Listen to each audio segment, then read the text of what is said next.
October 1st, 331 BCE, near Gaugamela, Mesopotamia. Picture this: you're standing on an open plain, nowhere to hide, nowhere to run. Across the dust, 250,000 Persian soldiers deploy for battle, the largest army the ancient world has ever seen. To the Persians, the outcome was already decided. This wasn't an army assembled to fight, it was built to deliver the final blow.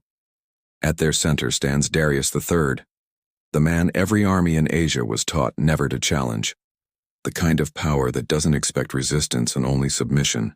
Facing him, 47,000 Macedonians, led by a 25-year-old king who has never lost a battle and has never been closer to death. Alexander the Great. The Persians outnumber him 5-1.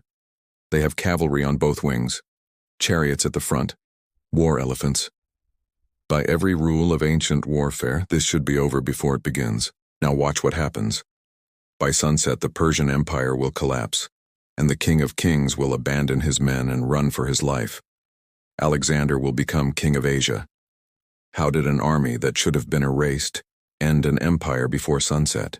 By the end of this video, you'll understand how the impossible happened and why it changed history forever. If this is the kind of history you enjoy, consider subscribing. To understand why Gaugamela mattered, we first need to understand how Alexander fought his wars. To understand why Gaugamela mattered, you need to understand one thing first. Alexander fought every war as if there would be no second chance. In 334 BCE, he crossed into Asia with just 35,000 men. Not to negotiate, not to test the waters, but to punish Persia for invading Greece and prove that Macedonia ruled the battlefield. At the Granicus River, he didn't hesitate. He led a cavalry charge straight into Persian forces, nearly dying when an axe split his helmet.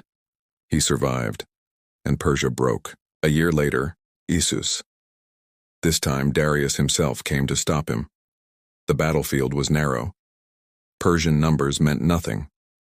Alexander saw Darius, charged directly at him, and the King of Kings ran.